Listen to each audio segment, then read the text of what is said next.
नमस्कार दोस्तों, मैं हेमंत सिंह दिल्ली एजुकेशन क्लासेस में आपका स्वागत करता हूं। पिछली क्लासेस में हमने जो आर्टिकल करे थे वो आर्टिकल 32 तक करे थे, अनुच्छेद 32 तक हमने कर लिए थे, जिसमें मैंने आपको डिटेल से समझा दिया था कि अनुच्छेद 32 क्या कहता है। ठीक है, और बाकी जितने भी आर्टिकल हैं वो हम कर चुके हैं। आज की क्लास में जो हम आर्टिकल करेंगे वो आर्टिकल करेंगे 33 से, उन्हें हम समझने की कोशिश करेंगे। आई होप कि आपने जो दीपावली है और आपके जो फेस्टिवल अनदर जो फेस्टिवल हैं वो भी आपने अच्छे से सेलिब्रेट कर लिए होंगे। बट अब आपको क्या है, फोकस करना है एजुकेशन पे, और थोड़ा सा हम अपग्रेड कर रहे हैं अपने आप को। ठीक है, तो अब क्या होगा, धीरे धीरे आप शुरू आ जाइए, ट्रैक पे आ जाइए, क्योंकि अब जितना समय जा चुका है वो समय जा चुका है, फेस्टिवल था वो बीत चुका है। अब तो मैं फोकस करना है एजुकेशन पे, अपनी एजुकेशन बढ़ानी है, थोड़ी सी लेवल अपना अप करना है। ठीक है, तो हम देखते हैं क्या कहता है अनुच्छेद 33। अनुच्छेद 33 कहता है सशस्त्र बल एवं मूल अधिकार। सशस्त्र बल एवं मूल अधिकार अनुच्छेद 33 कहता है कि संसद के पास में, आपको ध्यान होना चाहिए अनुच्छेद, हाँ आपको मैं बता देता हूँ, अनुच्छेद 33, 34, 35 ये सारे के सारे संसद के अधिकार हैं। किसके अधिकार हैं? संसद के अधिकार हैं। संसद के पास अपने विशेष अधिकार आ जाते हैं। तो संसद के पास में अधिकार है कि वह सशस्त्र बलों, अर्धसैनिक बलों या पुलिस बलों, ठीक है, और खुफिया एजेंसियों के अधिकारों पर युक्त प्रतिबंध लगा सके। ठीक है, तो आप समझेंगे इसमें क्या कहना चाह रहा है।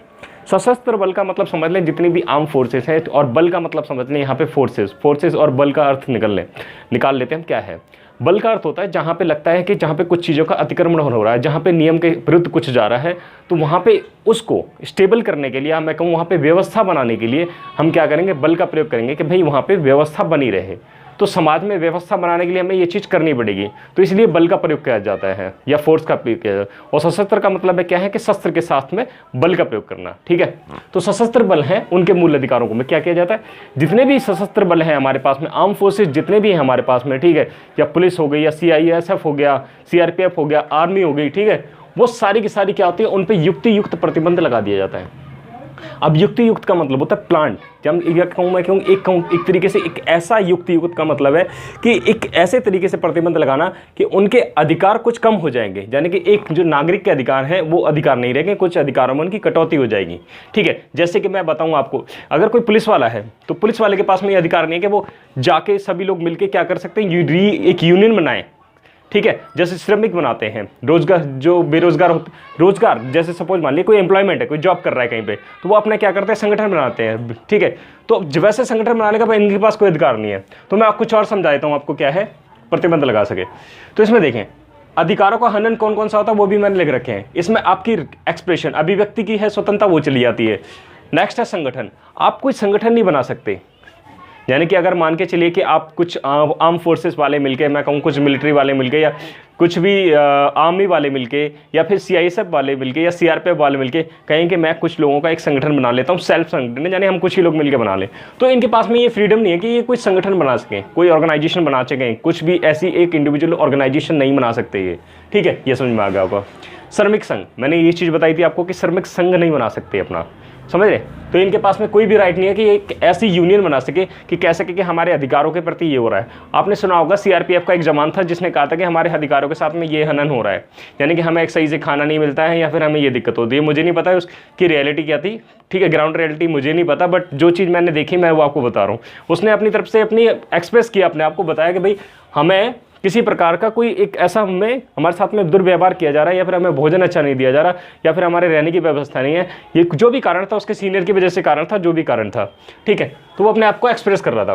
तो श्रमिक संघ, यानी कि उसके पास राइट नहीं है कि वो एक संघ की तरह, यानी कि वो कहीं पे कंप्लेंट, ऐसी संघ में कोई कंप्लेंट नहीं कर सकता, यानी कि वो संघ बना के कुछ करे कंप्लेंट करते, वैसा नहीं कर सकता, यानी कि उसके पास राइट नहीं है संघ बनाने का। क्या नहीं है? संघ बनाने का राइट नहीं है। नेक्स्ट, राजनीतिक संघ में उसका प्रवेश करेगा, यानी अगर कोई आर्म फोर्सेस में है तो वो राजनीतिक संघ में नहीं इन्वॉल्व हो सकता, यानी कि वो राजनीतिक पार्टी नहीं ज्वाइन कर सकता, ध्यान रखें हम। ठीक है, जब तक वो आर्म फोर्सेस में है। नेक्स्ट, प्रेस से मुखातिब होना, यानी कि अगर कोई भी ऐसा बंदा जो आर्म फोर्सेस में है वो प्रेस से मुखातिब नहीं हो सकता। मुखातिब का मतलब सीधा 1-to-1 होती है, जो उनकी बातचीत होती है वो नहीं कर सकता। ठीक है, आपको क्लियर हो गया होगा। नेक्स्ट, सार्वजनिक बैठकें, यानी सार्वजनिक बैठकें मतलब कुछ ऐसी बैठकें होती है जहाँ पर सार्वजनिक बैठे, यानी सबके लिए वो ओपन होती है, उन जगह पे इनको अधिकार नहीं है कि आप सार्वजनिक जगह पे सार्वजनिक बैठकों में आप शामिल हो सकें। ठीक है, आपको ये क्लियर हो गया होगा। इसमें एक चीज़ और जानने की है, यानी सशस्त्र बल में मूल अधिकार हैं, इनके अंदर जो इनकी कटौती जो की जाती है, युक्त जो कटौती होती है, यानी प्लान जो एक तरीके से कहूँ मैं एक वेल प्लान प्रतिबंध जो इन पर लगाए जाते हैं, क्योंकि ऐसा तो नहीं है कि इनके पास सांस लेने का अधिकार नहीं है, अधिकार सारे हैं, लेकिन कुछ अधिकार जो प्रतिबंध लगाए गए हैं तरीके से लगाए हैं, वो भी किस लिए, ताकि शासन अच्छा बने, ठीक है, प्रशासन अच्छा बने। और प्रशासन अच्छे बनने के लिए सिंपल सी बात है कि रूल के अंदर रहें। किसके अंदर रहे? रूल के अंदर, नियम के अंदर रहना जरूरी है। जब आप नियम के अंदर रहेंगे तो आप क्या है, सिंपल सी बात है, सारी चीज़ें क्या चलेंगी, प्लान चलेंगी, सारी की सारी प्लान चलेंगी। इसमें एक जो इंपॉर्टेंट चीज़ है वो जानने की जरूरत क्या है, वो मैं आपको बता देता हूँ।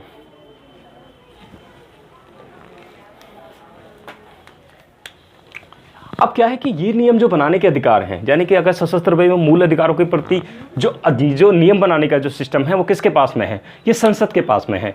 लेकिन अगर मैं बात करूं कि राज्य की, अगर स्टेट पुलिस है सपोज वाली स्टेट के पास में, तो स्टेट के पास में अधिकार नहीं है, सिर्फ संसद के पास में है, सिर्फ संसद के पास, ना कि विधानमंडल के पास। राज्य विधानमंडल की बात कर रहा हूं मैं, किसकी बात कर रहा हूं, राज्य विधानमंडल। किसी भी राज्य विधानमंडल के पास में ये अधिकार नहीं है कि वो क्या कर सके, संसद के पास में क्या करे, वो क्या करे, सशस्त्र बल के खिलाफ कोई ऐसे नियम बना सके। यानी कि उनके पास में कोई भी अधिकार नहीं है कि उनके अधिकारों को कटौती कर सके, कुछ ऐसे अधिकार बना सके। कौन बना सके, राज्य विधानमंडल। यानी कि ये अधिकार सिर्फ किसके पास है, संसद के पास में है। संसद आप समझ रहे होगे, ठीक है, संसद का मतलब क्या है। अब आते हैं मार्शल लॉ। मार्शल लॉ में मूल अधिकार, ये अनुच्छेद 34 के तहत है। अनुच्छेद 34 क्या कहता है, हम इसे पढ़ लेते हैं एक बार। मार्शल लॉ का अर्थ समझ लेते हैं। मार्शल लॉ का अर्थ होता है सैन्य शासन, जहाँ पे सिर्फ सेना का शासन हो जाता है। यानी कि किसी भी जगह पे सपोज मान लीजिए कि XYZ कोई भी डिस्ट्रिक्ट है, डिस्ट्रिक्ट मान लीजिए, मैंने कहा आगरा डिस्ट्रिक्ट है, आगरा डिस्ट्रिक्ट उठा लो। अब आगरा डिस्ट्रिक्ट में सपोज मान लीजिए कि एक ऐसे कुछ कारण हो गया जिसके कारण वहाँ की व्यवस्था किसने ले ली, सेना ने ले ली। तो वहाँ पे जितने भी गवर्नमेंट पद होंगे, ठीक है, जहाँ पे लगता है कि इन पदों के द्वारा क्या हो रहा है, कुछ गलत अप्रोच की जा रही है, तो वहां पे क्या किया जाएगा, सैन्य शासन। वहां पे सिर्फ सेना के लोग आ जाएंगे और वो वही शासन करेंगे। जब तक वहां पे न्याय व्यवस्था या मैं कहूँ समाज में व्यवस्था नहीं बैठ जाती, तब तक वो वहां पे क्या करेंगे, रूल करेंगे। रूल क्या करेंगे, वो सिंपल सी बात है, समाज को क्या करेंगे, बैलेंस बनाने की कोशिश करेंगे। भाई यहाँ पे जो नियम टूटे हैं या जिन अधिकारों का अधिक्रमण हुआ है उनको क्या किया जाए, बैलेंस किया जाए, ठीक है। तो मार्शल लॉ का अर्थ क्या है, सैन्य शासन। ये सैन्य शासन बिल्कुल भी आप ये ना समझ लें कि नेशनल इमरजेंसी कुछ ऐसी है, ऐसा नहीं है। ये सैन्य शासन अलग है, अनुच्छेद 34 के तहत लगाया जाता है, कई जगह पे लगाया जाता है। और ये ऐसा नहीं है कि पर्टिकुलर मतलब पूरे भारत में लगाया जाता है, ये पर्टिकुलर एरिया में लगाया जाता है। नेशनल इमरजेंसी होती है वो पूरे भारत में लगा दी जाती है, बट मार्शल लॉ में जो होता है सैन्य शासन होता है, कहाँ पर लगाया जाता है, पर्टिकुलर एरिया में लगाया जाता है, ठीक है, ध्यान रखें आप। देश में किसी भी जगह पर लागू किया जा सकता है, ऐसे कहीं पे भी लागू किया जा सकता है, ध्यान रखेंगे। अब इसके लिए आधार क्या होता है, आधार ध्यान रखेंगे आप। आधार होता है युद्ध, यानी कि ऐसी परिस्थिति आ गई जहाँ पे युद्ध का मामला आ रहा है कि भाई युद्ध होने वाला है या फिर कुछ ऐसी परिस्थिति बन रही है, तो वहाँ पे मार्शल लॉ लगाया जा सकता है, ठीक है। नेक्स्ट, अशांति।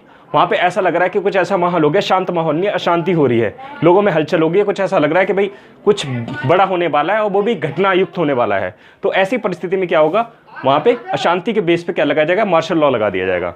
तीसरा ग्राउंड क्या हो सकता है, दंगे, यानी कि कोई दंगा हो गया। दंगे यही नहीं है कि सिर्फ कम्युनल दंगा हो सकता है, वो किसी प्रकार का दंगा हो सकता है। स्टूडेंटों के बीच में आपस में भिड़ गए, ठीक है, कोई एक दल आपस में भिड़ गया, तो उसके बीच में जो दंगे होते हैं या कानून का उल्लंघन होता है, तो ऐसे समय में क्या लगाया जा सकता है, मार्शल लॉ लगाया जा सकता है। तो ये आप इसको बिल्कुल नेशनल इमरजेंसी ना समझें, नेशनल या राष्ट्रीय आपातकाल ना समझें, ठीक है, इसको ना समझें, ये नहीं है, ये इसके इक्विवेलेंट नहीं है, ध्यान रखेंगे। उद्देश्य क्या है, उद्देश्य इसका ये समाज में व्यवस्था बैठाना, समाज में क्या करना, बैलेंसिंग बनाना। व्यवस्था का मतलब क्या है, लॉ एंड ऑर्डर को मेंटेन करके रखना, लॉ एंड ऑर्डर को मेंटेन करना, यानी कानून व्यवस्था को बनाए रखना, ये इनका काम है मुख्य रूप से, इसका उद्देश्य है। अगर कहीं पे लग रहा है, अगर लॉ लग रहा है, सपोज मानिए मार्शल लॉ लग रहा है, आप मानिए अगर आप दिल्ली में हैं, हरियाणा में, पंजाब में, जहाँ पे भी हैं, ठीक है, हिमाचल प्रदेश में, या फिर आप कर्नाटक में या तमिलनाडु में या आसाम में, कहीं पे भी हैं, अगर आपके यहाँ पे अगर कोई लॉ अगर ये लग रहा है, मार्शल लॉ लग रहा है, तो अनुच्छेद 34 के तहत लग रहा है, ठीक है। आप ये इसको ध्यान रखेंगे, नेशनल इमरजेंसी नहीं समझेंगे इसे, ठीक है, ध्यान रखेंगे। कुछ मूल अधिकारों का प्रभाव, अनुच्छेद 35 देख लेते हैं हम क्या कहता है। अनुच्छेद 35 कहता है कि अब मैंने आपको पहले एक चीज क्या बताई, तीनों अधिकार, अनुच्छेद 33, 34 और 35, ये तीनों के तीनों अधिकार संसद को अधिकार देते हैं। किसको देते हैं, संसद को अधिकार देते हैं कि भाई वो नियम बना सकती है, वो चीज़ इसमें भी थी और इसमें भी थी, ठीक है। संसद को शक्ति प्रदान करता है, क्या करता है, कुछ मूल अधिकारों का प्रभाव, अनुच्छेद 35 कहता है संसद को शक्ति प्रदान करता है कि विशेष अधिकारों के लिए विधि बनाए। अब मान के चलिए कि कुछ ऐसे अधिकार हैं, अनुच्छेद 16, 15, यानी मैं अगर कह सकता हूँ किसी के साथ में अनटचेबिलिटी, अस्पृश्यता है, उसके बेस पे अगर मुझे नियम बनाना है, तो मैं चाहूँगा कि भाई सबको बैलेंस करने के लिए तो संसद क्या कर सकती है, संसद अनुच्छेद 35 के तहत नियम बना सकती है कि भाई अनटचेबिलिटी यानी अस्पृश्यता का अंत हो, तो ऐसे बेस पर कानून बनाने का अधिकार अनुच्छेद 35 के तहत संसद के पास आ जाता है कि भाई मुझे नियम बनाने का अधिकार है अनुच्छेद 35 के अनुसार कि भाई अस्पृश्यता का अंत हो, तो वो नियम बना सकते हैं। यानी कि अनुच्छेद 15 की बात करूं, अनुच्छेद 16 की बात करूं, ठीक है, अगर मैं कहता हूं रोजगार को लेकर अगर कोई दिक्कत आ रही है, रोजगार में अगर कोई ऐसी प्रॉब्लम आ रही है कि रोजगार नहीं है या फिर कुछ ऐसी समस्या है, तो उसमें भी क्या कर सकते हैं, ये नियम बना सकती है संसद, कोई भी नियम बना सकती है। समझे ना आप, कोई भी अधिकार लग रहा है कि भाई इस अधिकार को बैलेंस किया जाए, जाने यहाँ पे लग रहा है कि एक नियम के द्वारा ही ये सारी चीजें हो पाएंगी, तो अनुच्छेद 35 के अनुसार संसद नियम बना देगी और उस नियम को लागू किया जाएगा। ठीक है, उसके बेस में क्या होगा, ये सारी की सारी काम हो रहे हैं जो संसद करेगी वो हार्मोनी के लिए करेगी, सामंजस्य बनाएगी, यानी कि बैलेंस बना रहे हैं। जहां पे लग रहा है कि भाई इस अधिकार को लोगों पे नहीं पहुंच पा रहा है, यानी कि सपोज मानिए अनटचेबिलिटी का ही मान लीजिए आप, अनटचेबिलिटी का अधिकार है, अगर ये लोगों पे नहीं पहुंच रहा है, अभी भी लोग क्या करते हैं, अनटचेबिलिटी करते हैं या फिर अस्पृश्यता करते हैं, लोग आपस में मतभेद करते हैं कि भाई ये दलित है या फिर ये शूद्र है, ऐसा व्यवहार करते हैं, तो ये चीज़ गलत है। तो क्या करेंगे, नियम बना देंगे, नियम बनाने के अनुसार क्या हो जाएगा, नियम के अनुसार फिर ये चलेंगे। अगर कहीं कुछ ऐसा होता है तो वो कंप्लेंट दर्ज करा सकते हैं, कंप्लेंट दर्ज कराने के बाद में सामने जो भी व्यक्ति है जो उनके साथ में अनटचेबिलिटी का व्यवहार या अस्पृश्यता का व्यवहार कर रहा था, उसके खिलाफ क्या हो जाएगी, कंप्लेंट दर्ज हो जाएगी। ये आपको क्लियर हो गया होगा। ठीक है, संसद को शक्ति प्रदान करता है कि वे क्या बना सकते, विधि बना सकते। ठीक है, विधि का मतलब अधिनियम या एक्ट बना सके। ठीक है, अनुच्छेद 31, मैंने अनुच्छेद 31 आपको बताया था कि मैंने निश्चित हो चुका है, मैंने आपको जब पिछली वीडियो करी थी मैंने उसमें बताया था अनुच्छेद 31 निश्चित हो चुका है। निश्चित का मतलब क्या है, रिपेल्ड हो चुका है, तो मतलब खत्म हो चुका है, उससे हटा चुके हैं हम लोग। लेकिन है क्या, इसमें आप समझ लें, इसको मैंने थोड़ा डिटेल से समझाने की कोशिश करी ताकि आप ये ना कहें कि भाई अनुच्छेद 31 मुझे समझाया नहीं, मैंने इसलिए इसको यहाँ पे ले ही लिया मैंने। ठीक है, समझाने के केसेस में अनुच्छेद 31 की जो वर्तमान स्थिति है उसे देख लेते हैं हम। अनुच्छेद 31 से पहले आप समझ लें कि ये जो मूल अधिकार है, संपत्ति का जो अधिकार है, वो मूल अधिकार है, वो 19(1)(चा) में दिया गया था। 19(1)(चा) में दिया गया था, और वो दिया गया कि किसी भी व्यक्ति को संपत्ति अधिग्रहण, यानी संपत्ति का अधिग्रहण का मतलब क्या होता है, लीगली रखने का अधिकार है। अधिग्रहण का मतलब क्या है, लीगली रखने का अधिकार है। संपत्ति को लीगली रख सकता है, उसे एक्वायर कर सकता है, रख सकता है, यानी कि वो जितने समय तक अपनी रखना चाह रहा है संपत्ति रख सकता है, निपटा सकता है, उसे लग रहा है कि मेरे को ये संपत्ति नहीं चाहिए, मैं उसे बेच सकता हूँ, या फिर मैं जो भी करना चाहता हूँ अपनी लैंड पे कर सकता हूँ। ठीक है, ये अनुच्छेद कौन सा कहता है, अनुच्छेद 1(चा) कहता है ये। लेकिन अनुच्छेद 31 क्या कहता है, अनुच्छेद 31 कहता है वंचन। यहाँ पे एक शब्द है वंचन, इसका अर्थ समझ लेंगे तो सारी चीज समझ जाएंगे। अनुच्छेद 31 कहता है नागरिक हो, ये नागरिक या गैर नागरिक, यानी कि कोई सिटीजन है या नहीं है सिटीजन भारत का, या सिटीजन या कोई गैर सिटीजन को अपनी संपत्ति के वंचन के विरुद्ध अधिकार है। वंचन का मतलब है इसको ठगना, ठीक है, या उनसे हम एक्वायर कर लेना, किसी दूसरे के द्वारा एक्वायर कर ली गई। ठीक है, सपोज मानिए सरकार ने क्या करा, उस जमीन को अपने अधिकार में ले लिया, तो ऐसे केस में क्या किया जाएगा, अब अनुच्छेद 31 के अंतर्गत आता है जो कि मूल अधिकार हैं हमारे, ठीक है, फंडामेंटल राइट्स हैं। तो इसके लिए मैं अनुच्छेद 32 के तहत सीधा कहां जा सकता हूं, सुप्रीम कोर्ट जा सकता हूं कि भाई मेरे मूल अधिकारों का हनन हो रहा है, इन अधिकारों के तहत मुझे भाई संपत्ति मेरी क्यों ली जा रही है। और मैं बता दूं, इसी के बेस पर भारत के संविधान में आप ध्यान रखेंगे, पहला अनुच्छेद यानी कि पहला संविधान संशोधन, अनुच्छेद नहीं पहला संशोधन, यानी कि अगर मैं बात करूं फर्स्ट पहला संविधान संशोधन हुआ था वो संपत्ति के बेस पे ही हुआ था। पहला हुआ, 7वां हुआ, ठीक है, 39th हुआ, 25वां हुआ, ठीक है, और 39, 25, 40वां हुआ, 41वां हुआ। ये जितने भी संविधान संशोधन हुए हैं ये सारे के सारे किस बेस पे हुए हैं, ये संपत्ति को लेके हुए हैं। यानी कि अगर मैं कहूँ भारत का 1951 में जो पहला संविधान संशोधन होता है 1951-52 में, वो किस बेस पे होता है, वो संपत्ति के बेस पे होता है। क्योंकि सिंपल सी बात है, लोगों के पास में संपत्ति थी, उनके अधिकार को क्या किया जाता है, संपत्ति चाहिए। भाई गवर्नमेंट को संपत्ति चाहिए, किस लिए कि मेरे को बनाना है, गवर्नमेंट को बनानी है कि सपोज मानिए रेलवे परियोजना है उनकी, तो रेलवे निकाल दी उन्होंने एक जगह से, तो सिंपल सी बात है कुछ जमीन तो चाहिए होगी कुछ ना कुछ। अब ऐसा तो है नहीं कि कुछ जगह के लिए भाई हम अपनी रेल को टेढ़ा मेढ़ा घुमा के लेके आएंगे, ऐसा तो है नहीं। अब जो जमीन दस्ते में आएगी उसको तो भाई अधिग्रहण करना पड़ेगा गवर्नमेंट को, ठीक है, एक्वायर करना पड़ेगा। लेकिन कुछ लोगों ने क्या करा, इसके लिए कंप्लेंट दर्ज कराई और वो सुप्रीम कोर्ट चले गए। उन्होंने कहा जी अनुच्छेद 31 के तहत उनके पास अधिकार है, अगर मेरी संपत्ति के पास वंचन हो रहा है या ठगा जा रहा है, मेरी संपत्ति को अधिग्रहण किया जा रहा है इलीगली तरीके से, तो इसको क्या किया जाए, मेरे को वापस किया जाए। मेरे भाई मूल अधिकार है और मूल अधिकारों के अंदर कोई चेंज नहीं किए जा सकते, ठीक है, मूल अधिकारों के तहत मुझे मेरी संपत्ति मिलनी चाहिए। तो ये अधिकार उन्होंने भाई मांग लिए, तो इस बेस पे ये चीजें हुई। तो ये क्लियर हो गया होगा आपको, समझ रहे हैं आप। अब ये बात है कि भाई यहां से हटा दिया गया। अब ये अनुच्छेद 19(1)(चा), इसको यहाँ से निश्चित कर दिया गया, हटा दिया गया, और 31 को हटा दिया गया।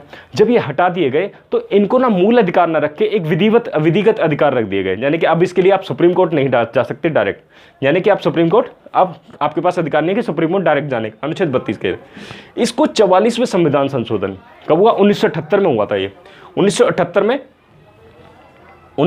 में एक 44वां संविधान संशोधन होता है, हाँ, और उसमें क्या किया जाता है, उस संशोधन के द्वारा निश्चित कर दिया गया, यानी किसे कर दिया गया, इन अधिकारों को निश्चित कर दिया गया और 300A अनुच्छेद 300A में जोड़ा गया, यानी कि अब जो आपका अधिकार है संपत्ति का अधिकार वो क्या है, वो 300A के अनुसार अब आप अपना अधिकार ग्रहण करते हैं। लेकिन अगर आपको लग रहा है आपकी संपत्ति जहाँ पर भी है, अगर वहाँ से कोई परियोजना गुजर रही है या फिर कुछ ऐसा लग रहा है कि गवर्नमेंट को ये ज़मीन चाहिए और ये पब्लिक पर्पस यानी पब्लिक इंटरेस्ट के बेस पर है, यानी पब्लिक इंटरेस्ट के लिए कुछ करना चाह रही है और आपकी संपत्ति है वहाँ पर, लग रहा है कि ये ज़रूरी है लेना, तो सरकार ले सकती है, सरकार के पास अधिकार है। अब आपके पास ये अधिकार नहीं है कि आप इसके लिए सुप्रीम कोर्ट फाइट कर सकते हो, ठीक है। आप फाइट कर सकते हो, ऐसा नहीं है कि आप फाइट नहीं कर सकते, फाइट कर सकते हो, लेकिन फाइट करने के लिए आपके पास यहाँ का अधिकार नहीं रहेगा, सुप्रीम कोर्ट का अधिकार नहीं रहेगा। आप नीचे के न्यायालय में आप जा सकते हो कि भाई मेरी संपत्ति ऐसी ऐसी हो रही है, लेकिन बट उसका कुछ होने वाला नहीं है, भाई इन्होंने भाई मूल अधिकार से निकाल के रख दिया बाहर। तो चीज़ें आपको क्लियर हो चुकी होंगी यहाँ तक, ठीक है। तो दोस्तों मैंने आज जो आपको समझाया है वो समझाया है, मैंने कितने आर्टिकल समझा दिए, मैंने आपको समझा दिए। आर्टिकल 4 समझाने पूरे 4 हो गए, 33, 34, 35 और 31, ये मैंने आपको पूरी तरीके से क्लियर कर दिया है। तो दोस्तों नेक्स्ट क्लास में हम जो आर्टिकल देखेंगे वो आर्टिकल अब हम DPSP में देखेंगे, DPSP directive principle of state policy, ठीक है, राज्य के नीति निदेशक सिद्धांत, यानी उनको देखेंगे। उनके अंदर जो आर्टिकल बताए गए कि भाई राज्य क्या है, राज्य की डेफिनेशन क्या है, और देश के, यानी कि अगर मैं स्टेट के जो नियम हैं, यानी स्टेट के पास में कौन कौन से अधिकार हैं जो हमें देने चाहिए सरकार के पास, और हमें पता होने चाहिए हमें कौन कौन से अधिकार हैं, तो उनको हम नेक्स्ट क्लास में देखेंगे। तो मिलता हूँ दोस्तों मैं नेक्स्ट क्लास में आपको, तब तक के लिए जय हिंद, जय भारत।